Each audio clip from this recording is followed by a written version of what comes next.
이 집이 제 집인 줄 착각한 건 남편이었습니다. 저는 숟가락을 놓고도 아무 말 안 했습니다. 왜냐하면 그 집은 애초에 남편 집이 아니었거든요. 사열 라디오에 이런 이야기를 보내게 될 줄은 몰랐습니다. 살다 보니 별일이 다 생깁니다.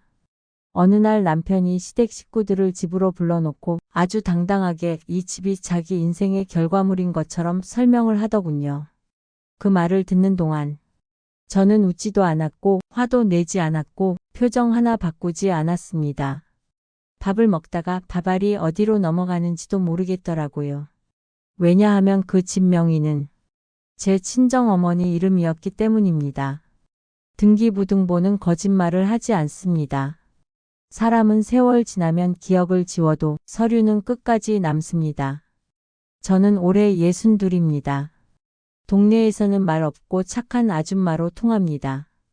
보살 같다는 소리, 천사 같다는 말, 참을성 좋다는 말도 많이 들었습니다. 그땐 그게 칭찬인 줄 알았는데 지금 생각해보면 다 만만하다는 뜻이더군요. 24세 시집 와서 명절, 제사, 병원, 집안일까지 제가 안 한 일이 거의 없습니다. 시어머니 병원 모시는 것도 제 몫이었고 시누이 밥 차리는 것도 늘 제 몫이었습니다. 시누이는 친정처럼 드나들며 냉장고도 마음대로 열고 방도 자기 방처럼 썼지만 아무도 그게 이상하다고 말하지 않았습니다. 왜냐하면 저는 늘 가만히 있었으니까요. 그 집을 살 때도 남편은 명의 이야기를 분명히 알고 있었습니다. 그때는 친정어머니 명의로 하는 게 낫다고 고개를 끄덕이던 사람이 시간이 지나자 그 기억을 말끔히 지워버린 듯 보였습니다. 시댁 식구들이 모인 자리에서 보란듯이 집 이야기를 늘어놓는 모습을 보며 저는 속으로 계산기를 두드렸습니다. 이건 감정의 문제가 아니라 정산의 문제라는 생각이 들었습니다. 그래서 그날 이후 저는 더 착해졌습니다.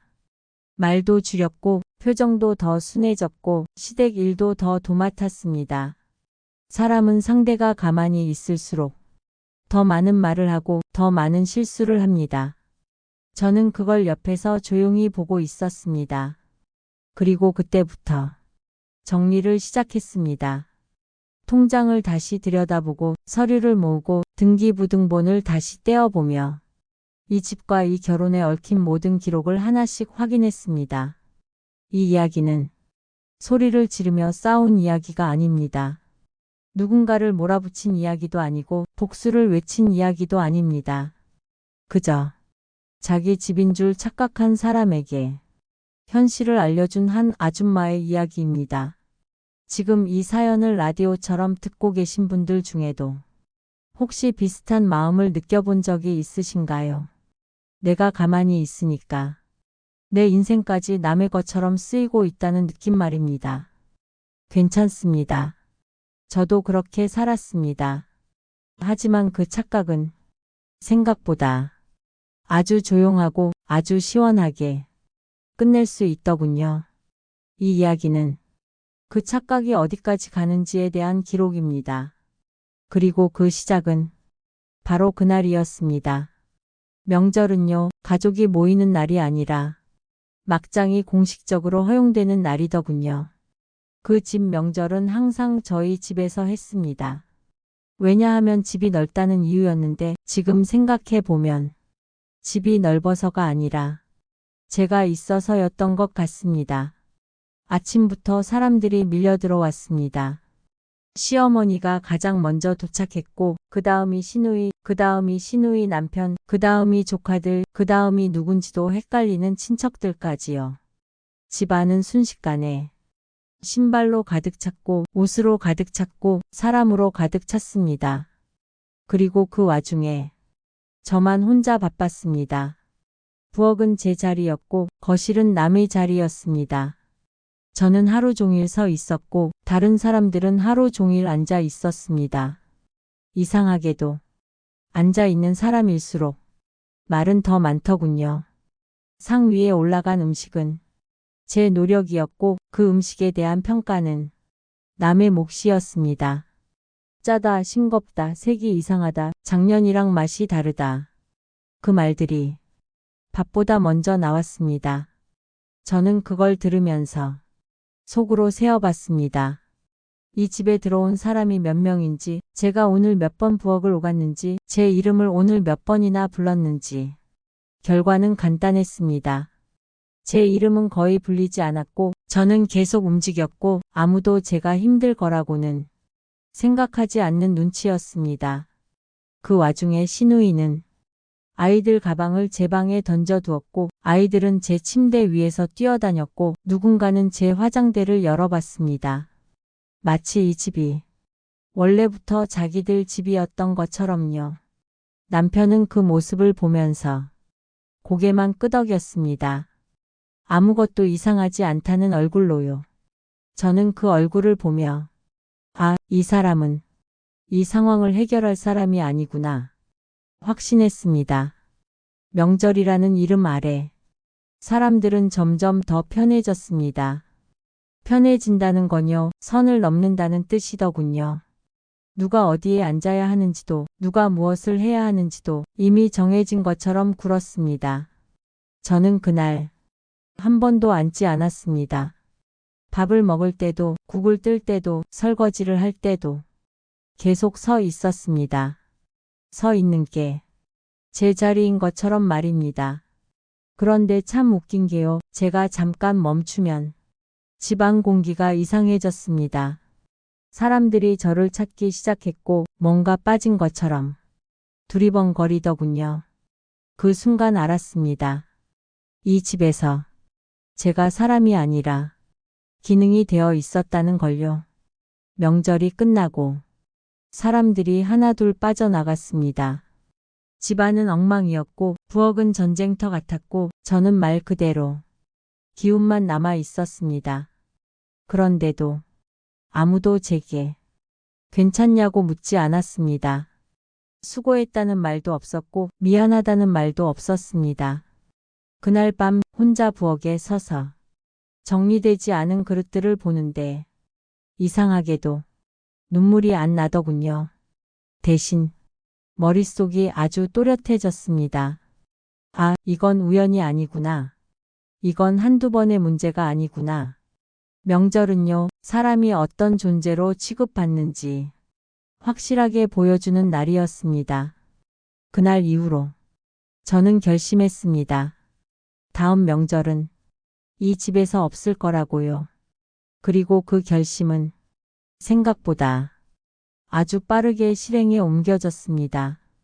그 집 착각은 거기서 끝이 아니었습니다. 집 하나를 자기 집이라고 생각하기 시작하니까 사람 욕심이요, 눈덩이처럼 불어나더군요. 집이 남편 집이 된 순간 시댁도 그 집을 자기들 집처럼 쓰기 시작했습니다. 아무 약속도 없이 들이닥치고 아무 허락도 없이 머무르고 아무 미안함도 없이 당연하게 굴었습니다. 명절이 아니어도 시어머니는 오셨고 볼 일이 없어도 시누이는 왔습니다. 냉장고는 열어보고 반찬은 평가하고 집 안 구석구석을 자기들 기준으로 점검했습니다. 저는 그때마다 조용히 부엌으로 들어갔습니다. 왜냐하면 그 집에서 가장 바쁜 사람은 늘 저였으니까요. 시어머니는 앉아서 말씀을 늘어놓으셨고 시누이는 소파에 누워 휴대폰을 만지작거렸고 남편은 텔레비전 앞에서 고개만 끄덕였습니다. 그리고 그 사이에서 저는 사람 한 명 몫의 노동력이 됐습니다. 그런데 참 신기한 게요. 사람들이 저를 부릴수록 저를 사람으로 보지 않더군요.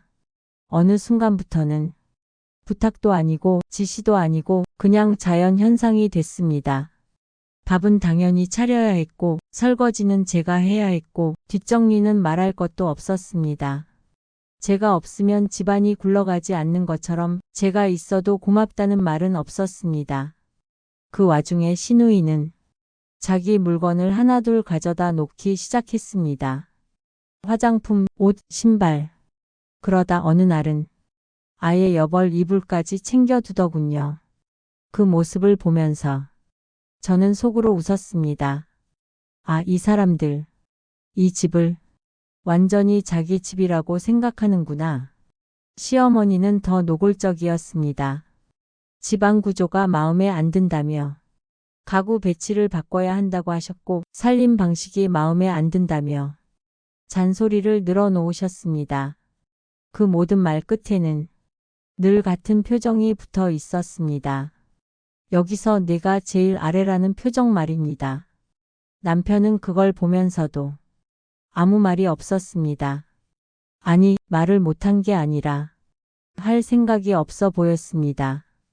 그 사람 눈에는 이 모든 상황이 너무 자연스러웠던 거죠. 저는 그날 깨달았습니다. 이건 성격 문제가 아니고, 이건 오해도 아니고, 이건 고칠 수 있는 문제도 아니라는 걸요. 이 집에서 제가 어떤 존재로 자리 잡았는지 이미 정해져 있었던 겁니다. 그래서 저는 더 이상 억울해하지 않기로 했습니다. 억울해하는 순간부터 사람은 감정에 잡히거든요. 대신 더 관찰했습니다. 누가 언제 와서 어디에 앉는지, 누가 무엇을 자기 것처럼 쓰는지, 누가 이 집을 어떤 집이라고 부르는지 그 모든 게 아주 훌륭한 기록이 되더군요. 막장이라는 건요, 갑자기 생기는 게 아닙니다. 조용히 쌓이고 당연해지고 어느 순간엔 아무도 이상하다고 생각하지 않는 상태가 되는 겁니다. 그날 이후로 시댁은 더 자주 왔고 더 오래 머물렀고 더 편해졌습니다. 반면 저는 더 조용해졌고 더 웃지 않았고 더 부지런해졌습니다. 사람들이 그걸 보고 저보고 착하다고 했습니다. 여전히 보살 같다고도 했고요. 하지만 그때 저는 이미 알고 있었습니다. 착한 게 아니라 정리를 하고 있다는 걸요. 이 막장 시댁 이야기는 여기서 끝이 아닙니다. 오히려 이제부터가 시작이었습니다. 왜냐하면 사람들이 집을 자기 집이라고 믿을수록 그 착각을 깨는 순간은 더 시끄러워지거든요. 남편은 집안을 한 바퀴 둘러보더니 마치 점검하듯 고개를 끄덕였습니다. 정리가 안 됐다는 표정이었죠. 그 표정을 보는 순간 저는 웃음이 나올 뻔했습니다. 이 집이 누구 집인지 아직도 착각하고 있다는 얼굴이었거든요. 명절 음식 남은 걸 보며 남편은 또 고개를 끄덕였습니다. 아직 먹을 게 많다는 표정, 다행이라는 표정, 그리고 아무 걱정 없다는 표정이 한 번에 섞여 있었습니다. 저는 그 모습을 보며 속으로 계산을 했습니다. 어제 제가 몇 시간을 서 있었는지, 제가 몇 번을 부엌과 거실을 오갔는지, 제가 언제 마지막으로 앉았는지 답은 간단했습니다. 남편은 그 계산에 단 한 번도 참여한 적이 없었습니다. 남편은 자연스럽게 소파에 앉았습니다. 그리고 자연스럽게 아침을 기다렸습니다.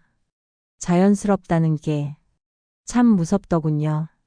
너무 자연스러워서 이게 이상하다는 생각조차 안 하는 상태 말입니다. 저는 부엌에 서서 설거지를 시작했습니다.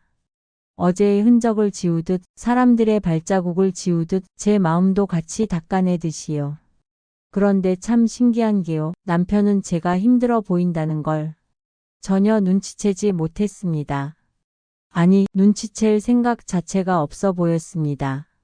명절 잘 치렀다는 얼굴, 이제 한숨 돌렸다는 얼굴, 그리고 다음 명절도 당연히 여기서 하겠다는 얼굴, 그 얼굴을 보며 저는 확실히 알았습니다. 이 사람은 어제 일을 제 일로 생각하지 않았다는 걸요. 그냥 명절이라는 행사 하나가 무사히 끝났다고만 생각하고 있었습니다. 저는 그날 처음으로 남편에게 기대를 접었습니다. 서운함도 아니고 분노도 아니고 그냥 정리였습니다. 아, 이 사람은 나를 이해할 사람이 아니구나. 설명해도 소용없고 말해도 달라지지 않겠구나. 그걸 깨닫는 순간 마음이 이상하게 편해졌습니다. 기대가 없으면 실망도 없다는 말이 이렇게 정확할 줄 몰랐습니다. 남편은 제가 조용한 걸 보고 편해 보였습니다. 문제가 없다고 생각하는 얼굴이었죠. 제가 가만히 있으면 다 괜찮다고 믿는 사람의 얼굴이었습니다. 하지만 그날부터 저는 완전히 다른 일을 하기 시작했습니다. 설거지를 하면서도 머릿속은 아주 바빴습니다. 이 집의 서류들, 이 집의 명의, 이 집의 사용권, 그리고 이 집을 자기 집이라고 착각하게 만든 모든 것들. 명절 다음 날은요, 원래 쉬는 날이라고들 하죠. 저한테는 달랐습니다. 그날은 결심이 확정되는 날이었거든요. 다음 명절이 이 집에서 열리지 않을 거라는 확신, 그리고 그 이유를 아무도 부정하지 못하게 만들겠다는 확신. 남편은 그날도 아무것도 모른 채 편안하게 하루를 시작했습니다. 저는 그 모습을 보며 속으로 아주 조용히 한 줄을 추가했습니다. 이제부터는 정리의 속도를 조금만 더 올려도 되겠구나. 판이 흔들린 건 제가 아니라 친정 어머니였습니다. 명절 다음 날 오후 전화 한 통이 왔습니다. 친정 어머니였습니다. 목소리는 평소와 똑같이 차분했는데 그 차분함이 이상하게도 더 무겁게 느껴졌습니다. 그날 저녁 어머니가 집에 오셨습니다. 미리 연락도 없이요. 손에는 과일 하나, 서류 봉투 하나를 들고 계셨습니다. 어머니는 소파에 앉지도 않으셨습니다. 집안을 한 바퀴 돌고 나서 식탁에 서류 봉투를 조용히 내려놓으셨습니다. 그 순간 이 집의 공기가 달라졌습니다. 이상하게도 제가 아니라 다른 사람들이 불편해하기 시작했습니다. 어머니는 이 집에 대해 아무 말도 하지 않으셨습니다. 누가 얼마나 고생했는지도, 누가 무엇을 했는지도 묻지 않으셨습니다. 대신 서류 봉투만 식탁 위에 가만히 두셨습니다. 저는 그 봉투를 보며 속으로 생각했습니다. 아, 이제 이 집 이야기는 다른 어른의 손으로 넘어갔구나. 그날 이후로 사람들의 태도가 미묘하게 달라졌습니다. 말이 줄었고 움직임이 조심스러워졌고 집 안을 대하는 방식도 조금씩 바뀌기 시작했습니다. 왜냐하면 이 집이 누구 집인지에 대한 이야기가 이제부터 다시 시작될 것 같았거든요. 어머니는 그날 오래 계시지 않았습니다. 하지만 오래 계신 것보다 훨씬 큰 일을 해놓고 가셨습니다. 집 문이 닫히는 소리를 들으며 저는 확신했습니다. 이제 이 이야기는 제가 혼자 감당할 일이 아니라는 걸요. 판이 흔들리기 시작하면 그 다음은 무너지는 쪽이 정해져 있습니다. 그리고 그 순서는 생각보다 아주 빠르게 다가오고 있었습니다. 판이 흔들리기 시작하니까 사람들이 제일 먼저 하는 행동이 뭔지 아세요? 갑자기 바빠집니다. 그리고 말이 많아집니다. 친정 어머니가 다녀간 다음 날부터 시댁 쪽에서 연락이 오기 시작했습니다. 아주 사소한 이유로요. 안부인 척, 걱정인 척, 괜히 생각나서 한 척.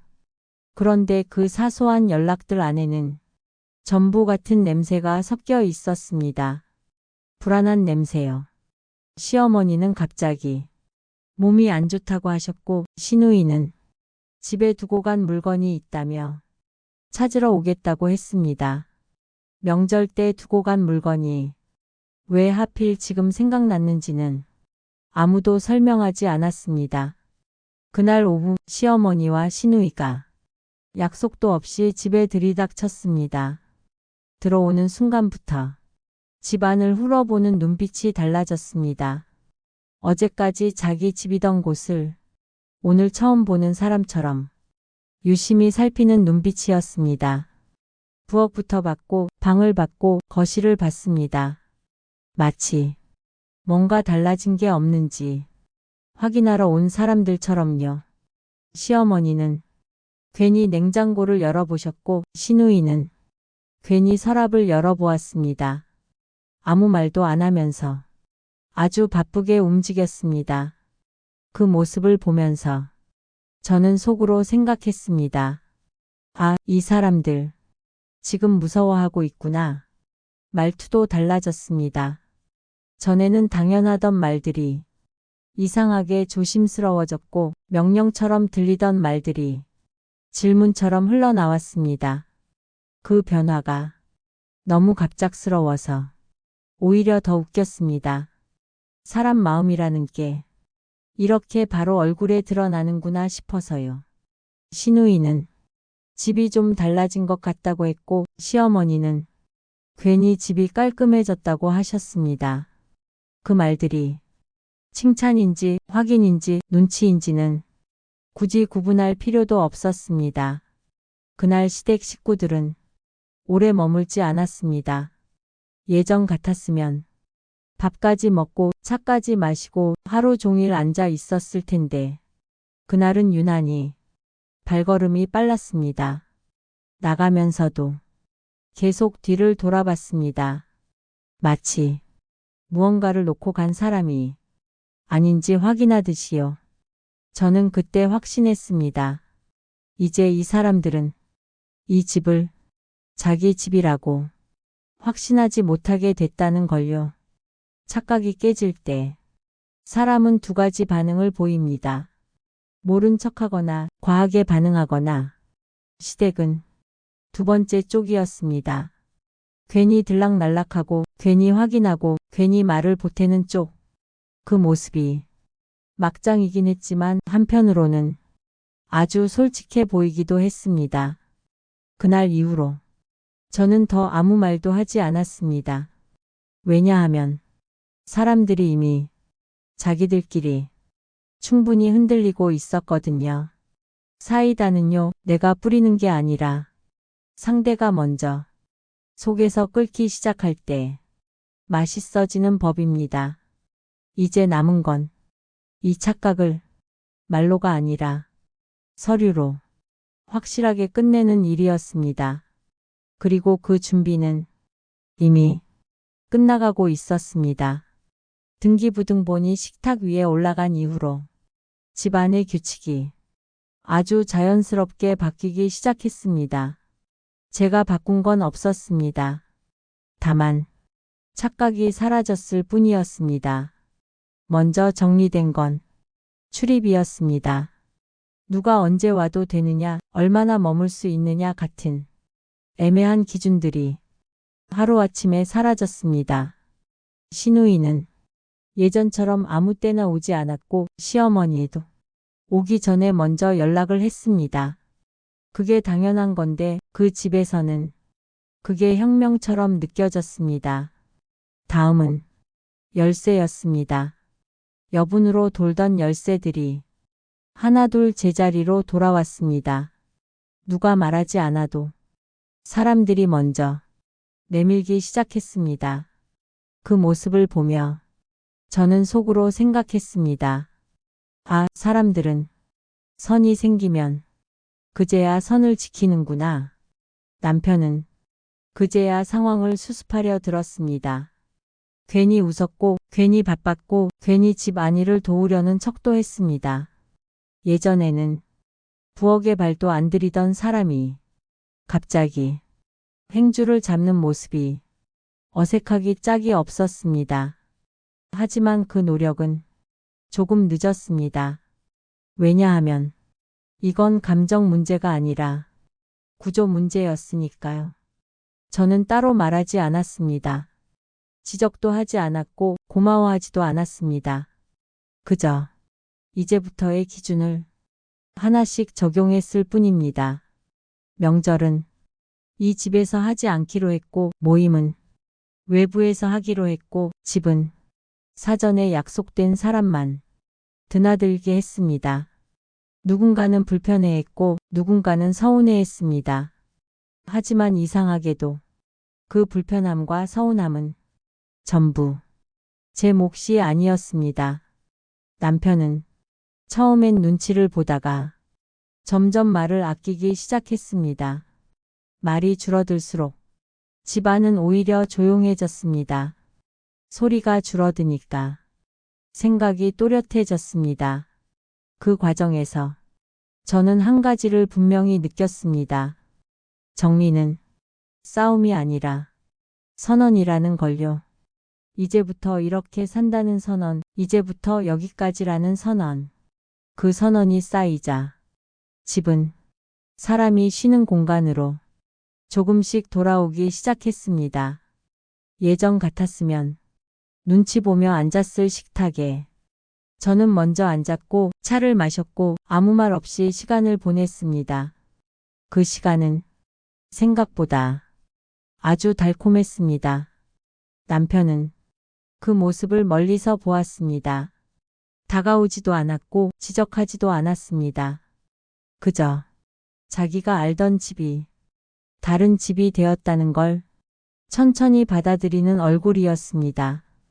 연속 정리라는 건요, 한 방에 끝나는 게 아니라 이렇게 하루하루 기준을 적용하는 일입니다. 그날 이후로 집은 더 조용해졌고 사람들은 더 조심스러워졌고 저는 처음으로 이 집에서 숨을 쉬는 사람이 되었습니다. 이제 남은 건 아주 작은 정리 하나였습니다. 말로도 서류로도 아닌 마음으로 하는 정리 말입니다. 그리고 그 정리는 생각보다 아주 웃으면서 끝나게 됩니다. 그날 밤 남편은 괜히 한숨을 많이 쉬었고 괜히 집안을 서성였고 괜히 텔레비전 소리를 키웠습니다. 누군가 알아주길 바라는 행동들이 연달아 나왔습니다. 하지만 아무도 반응하지 않았습니다. 저도 집도 그 행동에 어떤 의미도 부여하지 않았습니다. 무관심이라는 게요, 이렇게 조용하게 사람을 지치게 만듭니다. 남편은 끝까지 상황을 이해하지 못한 얼굴이었습니다. 화도 못 내고 억울함도 제대로 표현 못한 채 서 있는 모습이 이상하게 작아 보였습니다. 저는 그 모습을 보며 속으로 생각했습니다. 아, 이 사람은 집을 잃은 게 아니라 권력을 잃은 거구나. 문을 닫는 순간에도 아무 소리는 나지 않았습니다. 문이 쾅 닫히지도 않았고 울음도 없었고 소리치는 사람도 없었습니다. 누군가는 이게 너무 냉정하다고 할지도 모릅니다. 하지만 저는 압니다. 이건 복수가 아니라 정리였다는 걸요. 참다가 쫓아낸 게 아니라 이미 끝난 관계를 제자리로 돌려놓은 것뿐이었습니다. 그날 저는 처음으로 이 집에서 아무 눈치 없이 의자에 앉아 커피를 마셨습니다. 집이라는 게 이렇게 편한 공간인 줄 그제야 알았습니다. 이건 복수가 아니었습니다. 정리였습니다. 참는 게 미덕이던 시절은 이미 지났습니다. 정리할 줄 아는 사람이 결국 제일 편하게 삽니다. 저는 지금 아주 편합니다.